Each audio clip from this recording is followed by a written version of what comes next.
അങ്ങനെ എല്ലാവർക്കും പുതിയൊരു വീഡിയോയിലേക്ക് സ്വാഗതം. അങ്ങനെ ഈ ഒരു സീസണിൻ്റെ കർട്ടൻ റൈസർ കഴിഞ്ഞു എന്ന് പറയാം. കമ്മ്യൂണിറ്റി ഷീൽഡ് ലിവർപൂൾ പെനാൽറ്റിയിൽ ക്രിസ്റ്റൽ പാലസിനോട് പരാജയപ്പെട്ടു. അപ്പം ഒരു രീതിയിൽ നോക്കിയാൽ ഈ ഒരു മത്സരം ലിവർപൂളിൻ്റെ ആകെയുള്ള ഈ ഫുൾ 4 സീസൺ സൈനിങ്സിൻ്റെ പെർഫോമൻസ് അളക്കാനും അതുകൂടാതെ ടീമിൻ്റെ ഒരു ഫോർമേഷൻ എങ്ങനെയായിരിക്കുമെന്ന് നോക്കാനുള്ള ഒരു പെർഫെക്റ്റ് മത്സരമായിരുന്നു. അങ്ങനെ നമ്മൾ നോക്കിക്കഴിഞ്ഞാൽ ചില പ്ലെയേഴ്സ് വിചാരിച്ച പോലെ പെർഫോം ചെയ്തു, പക്ഷെ ബാക്കിയുള്ള പ്ലെയേഴ്സൊക്കെ എസ്പെഷ്യലി കഴിഞ്ഞ സീസൺ മുതലൊക്കെ നല്ല പെർഫോമൻസ് കാഴ്ചവെച്ചുകൊണ്ടിരുന്ന പ്ലെയേഴ്സിന് ഈ കളിയിൽ അവർ വിചാരിച്ച ഔട്ട്പുട്ട് തരാൻ സാധിച്ചില്ല. എസ്പെഷ്യലി നമ്മളെ ഗാക്പോ ആയാലും സാലനെ കുറിച്ച് ഞാൻ പറയുന്നില്ല, കാരണം എല്ലാ പ്ലെയേഴ്സിനും ഒരു ഓഫ് കളി ഉണ്ടാവും. ആ ഒരു രീതിയിൽ നോക്കിക്കഴിഞ്ഞാൽ ഈ ഒരു കളിയിൽ സാലക്ക് വലുതായിട്ടൊന്നും ചെയ്യാൻ പറ്റിയില്ല എന്ന് പറയുന്നത് കുറച്ചൊരു എന്തായാലും നമുക്കൊരു ലിവർപൂൾ ഫാൻസിന് ഒരു കൺസേൺ തരുന്നൊരു കാര്യമാണ്. കാരണം സാലക്ക് എങ്ങാനും വരുന്ന പ്രീമിയർ ലീഗിൽ കുറച്ച് ഫോം ഔട്ടായി കഴിഞ്ഞാൽ ലിവർപൂളിൻ്റെ എൻഡ് പ്രോഡക്റ്റ് എന്ന് പറയുന്നത് കുറച്ച് ശോകമായിരിക്കും. പക്ഷേ എക്കിറ്റിക്ക് ഞാൻ എൻ്റെ ലൈവ് തുടങ്ങുന്നതിന് മുന്നേ എന്നോട് ആരോ ലൈവിൻ്റെ ഒരു ക്വസ്റ്റ്യൻ ചോദിച്ചായിരുന്നു, എക്കിറ്റിക്കിനെ കുറിച്ച് എന്തായിരിക്കും ഈ കളിയിൽ അഭിപ്രായം. ഞാൻ പറഞ്ഞിട്ടുണ്ടായിരുന്നു ഫുള്ളി നല്ല ഫ്ലോയിലൊരു പ്ലെയറാണ്, അതുകൂടാതെ നല്ല കാമും കമ്പോഷറുമാണ് ഫ്രണ്ടിൽ. അപ്പം അത് ആ കളി തുടങ്ങിയ സമയത്ത് നമുക്ക് കാണിച്ചു തന്നിട്ടുണ്ടായിരുന്നു ആ ഒരു ഗോളിൽ. ഇപ്പം എക്കിറ്റിക്കിനെ കുറിച്ചുള്ള എൻ്റെ അഭിപ്രായത്തിന് ഒരു മാറ്റമില്ല. പുള്ളിക്കാരൻ ഈ ഒരു സീസണിൽ തിളങ്ങും എന്തായാലും. അതുകൂടാതെ വേർഡ്സിനും ദ മെയിൻ പ്ലെയർ ആയിരിക്കും മിഡ്ഫീൽഡിൽ വേർഡ്സ്. സാല ഈ ഒരു കളിയിൽ ഗുഹേയ്, ഇതാണ് പറയുന്നത് ലിവർപൂളിന് സൈൻ ഗുഹേയ്. ഓക്കെ, ഇസാക്ക് നമുക്ക് മനസ്സിലാവും, ഇസാക്ക് ടോപ്പ് പ്ലെയറാണ്. ഇസാക്ക് വന്നാൽ യെസ് നമുക്ക് ചാമ്പ്യൻസ് ലീഗും ഒക്കെ നമുക്ക് ചാൻസ് വളരെ കൂടും. പക്ഷേ still we need A centre back. അത് ഗുഹേയ് ഈ ഒരു കളിയിൽ വ്യക്തമായിട്ട് കാണിച്ചു തന്നു ലിവർപൂളിൻ്റെ മാനേജ്മെൻറ്റിനും പ്ലെയേഴ്സിനും ഫാൻസിനും എല്ലാം എന്തുകൊണ്ടാണ് ഗുഹേയിനെ ഹൈലി റേറ്റ് ചെയ്യുന്നത് എല്ലാ ടീംസും. സാലേന ഫസ്റ്റ് ഹാഫിൽ അനങ്ങാൻ വിട്ടില്ല ഗുഹേയ്. സെക്കൻഡ് ഹാഫിൽ സാലക്ക് ആദ്യത്തെ ഒരു 5 മിനിറ്റിൽ 2-3 ബോൾ കിട്ടിയിട്ടുണ്ടായിരുന്നു, അതിലൊരു ഷോട്ടും ചെയ്തിട്ടുണ്ടായിരുന്നു. അല്ലാതെ ഓവറോൾ കളി നോക്കുമ്പോൾ ഗുഹേയ് സാലനെ പിടിച്ച് മുറുക്കി വെച്ചിട്ടുണ്ടായിരുന്നു. അതുകൊണ്ട് പ്ലീസ് സൈൻ ഗുഹേയ്. ഇസാക്കിൻ്റെ കാര്യം നമുക്ക് പറയാം, ഇസാക്ക് മേ ബി വരുമോ വരാതിരിക്കുമോ നമുക്കറിയില്ല. പക്ഷെ എന്നിരുന്നാലും നമുക്ക് ഗുഹേനെ വേണം, പൈസ കൊടുക്കുകയോ വാങ്ങുമോ. നല്ല പെർഫോമൻസ് ആയിരുന്നു ഗുഹേയ്. അതുകൂടാതെ വേറൊരു ഔട്ട്സ്റ്റാൻഡിങ് പെർഫോമൻസ് എന്ന് പറഞ്ഞത് ക്രിസ്റ്റൽ പാലസിനെ റൈറ്റ് ബാക്ക് കളിച്ചത് മുനോസ്. ചങ്ങായിയുടെ ഓവർലാപ്പിങ്ങും എല്ലാം കിടിലായിരുന്നു. മത്സരത്തിൽ ഏറ്റവും കൂടുതൽ എനിക്ക് തോന്നുന്നു നമ്മളെ 2 ബാക്കിനേക്കാളും കൂടുതൽ കളിച്ചിരുന്നത് മുനോസാണ്. അതുപോലെ ഫ്രിംഗ്ബോങ്ങിന് കെർക്കേസിൻ്റെ ഹൈറ്റ് ഇല്ലായ്മ ഒരു ചെറിയ പോരായ്മ ആയിട്ട് എനിക്ക് തോന്നിയിട്ടുണ്ടായിരുന്നു. പ്രത്യേകിച്ച് ഫ്രിംഗ്ബോങ്ങിൻ്റെ ആ ഒരു സ്ട്രെങ്ത് ഇല്ലായ്മ. ചങ്ങായി ചത്ത് കളിക്കുന്നുണ്ട്, യെസ്, കെർക്കേസും ഫ്രിംഗ്ബോങ്ങും ചത്ത് കളിക്കുന്നുണ്ട്. പക്ഷേ എന്താ പറയണ്ടേ, അർണോൾഡിൻ്റെ ആ ഒരു ക്രിയേറ്റിവിറ്റി ഫ്രിംഗ്ബോങ്ങിനില്ല, ആ ഒരു ലോങ് ബോൾ ഫ്രിംഗ്ബോങ്ങിനില്ല. അതുകൂടാതെ ആ ഒരു ത്രൂ പാസ് കൊടുക്കാനുള്ള ഒരു കഴിവ് ഒരുപക്ഷെ മേ ബി ആരും വരുന്ന മത്സരങ്ങളിലൊക്കെ അത് പോളിഷായിട്ട് വരുമെന്ന് തോന്നുന്നു. വരണം, എന്തായാലും വന്നേ പറ്റൂ. അപ്പം ഫ്രിംഗ്ബോങ്ങിനെയാണ് ആർനെ സ്ലോട്ട് ഒരു പക്ഷേ സാല ആഫ്കോണിലേക്ക് പോയാൽ ആ ഒരു റൈറ്റ് വിങ് പൊസിഷനിൽ കളിക്കാൻ നോക്കുന്ന വൺ ഓഫ് ദ പ്ലെയർ ഫ്രിംഗ്ബോങ് ആണ്. അപ്പം ഫ്രിംഗ്ബോങ്ങിൻ്റെ കയ്യിൽ നിന്ന് ഔട്ട്പുട്ട് കിട്ടാൻ സാധ്യത വളരെ കുറവാണ്. കെർക്കേസ് ഞാൻ കുറച്ചും കൂടി അഡ്വാൻസ്ഡ് ആയിട്ട് കളിക്കുമെന്ന് വിചാരിച്ചിട്ടുണ്ടായിരുന്നു, പക്ഷേ എന്താണെന്ന് അറിയില്ല, ആർനെ സ്ലോട്ടിൻ്റെ നിർദ്ദേശമാണോ അല്ല ടാക്ടിക്സ് ആണോ, ഒരുപാട് അങ്ങ് കയറി ഡീപ്പായിട്ട് പുള്ളിക്കാരൻ ഓവർലാപ്പ് ചെയ്ത് കളിച്ചിട്ടുണ്ടായിരുന്നില്ല.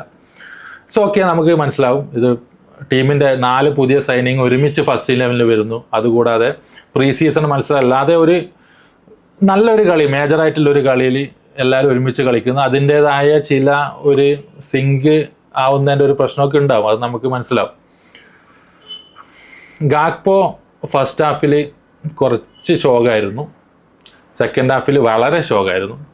സൊബോസ്ലൈനെ കുറിച്ച് പറയുകയാണെങ്കിൽ സൊബോസ്ലൈ സെക്കൻഡ് ഹാഫിൽ ഒരുപാട് മിസ്സസ് ചെയ്തിട്ടുണ്ടായിരുന്നു. ഒരുപാട് ബോൾ വെറുതെ മിസ് ചെയ്യുമായിരുന്നു. ചങ്ങായിക്ക് പ്രഷർ ഇല്ലാതെ വെറുതെ ബോൾ എതിർ കളിക്കാർക്ക് കാലിലേക്ക് അടിച്ചു കൊടുക്കുന്നുണ്ടായിരുന്നു. ഒരു 3-4 ബോൾ അങ്ങനെ മിസ്സായിട്ടുണ്ട്. അതിൽ ഒരു ബോള് കുറച്ച് ഗോൾ ത്രെട്ടും ആയിരുന്നു.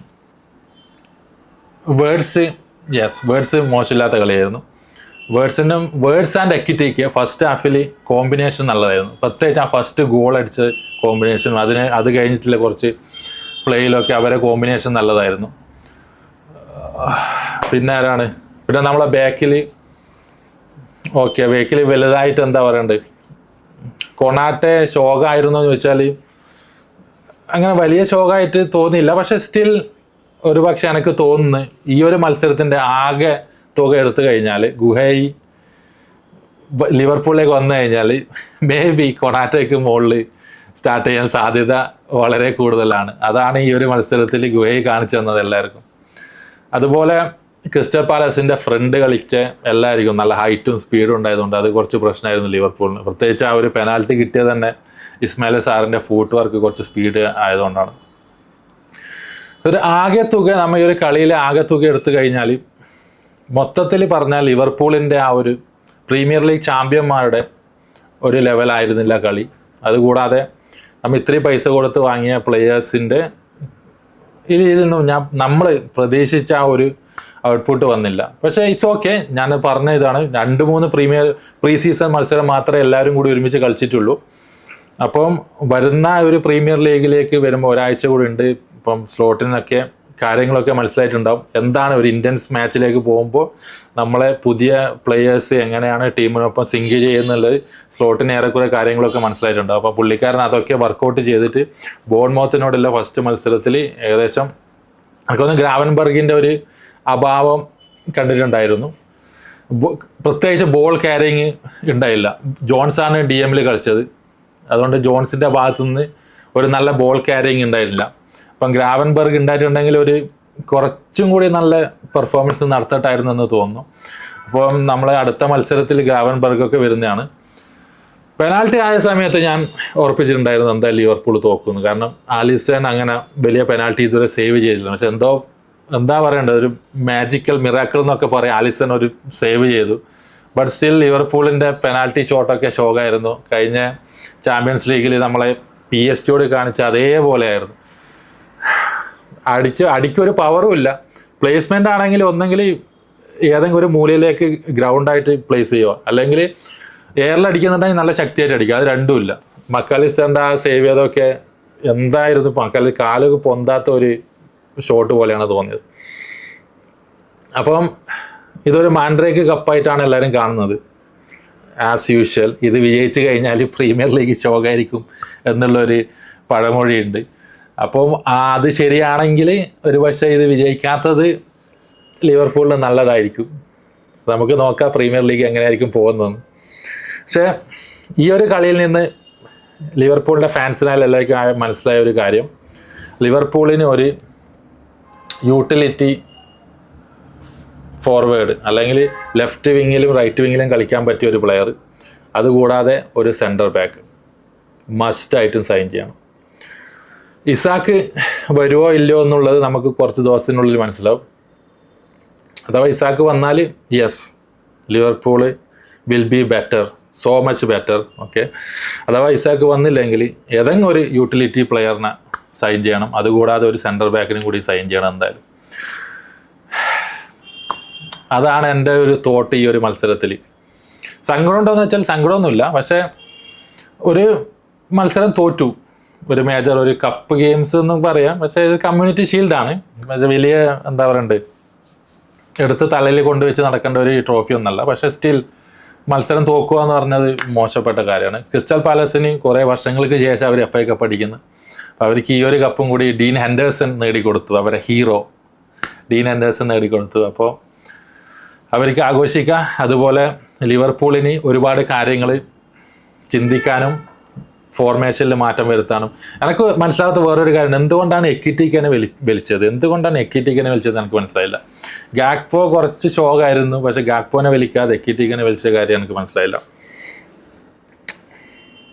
ഇപ്പോൾ സാല പോയി കഴിഞ്ഞാൽ ആ ഒരു പൊസിഷനിലും സീനാവും. അപ്പം ലിവർപൂളിന് കുറച്ച് കാര്യങ്ങൾ ഈ ഒരു മത്സരത്തിലുള്ള മനസ്സിലായിട്ടുണ്ടാവും. അപ്പോൾ ആർനെ സ്ലോട്ട് അതിനനുസരിച്ച് പെരുമാറും, അതിനനുസരിച്ച് തന്ത്രങ്ങൾ മെരിയാൻ നമുക്കറിയാം. പുള്ളിക്കാരൻ നല്ല ബുദ്ധിയുള്ള മാനേജറാണ്. അപ്പം ലെറ്റ്സ് സീ. അപ്പം നിങ്ങളുടെ അഭിപ്രായം, നിങ്ങൾ കളി കണ്ടവരാണെങ്കിൽ എന്താണ് അഭിപ്രായം എന്ന് കമൻറ്റ് സെക്ഷനിൽ തീർച്ചയായും രേഖപ്പെടുത്തുക. നമുക്ക് അടുത്ത വീഡിയോയിൽ കാണുന്നവരെ താങ്ക് യു.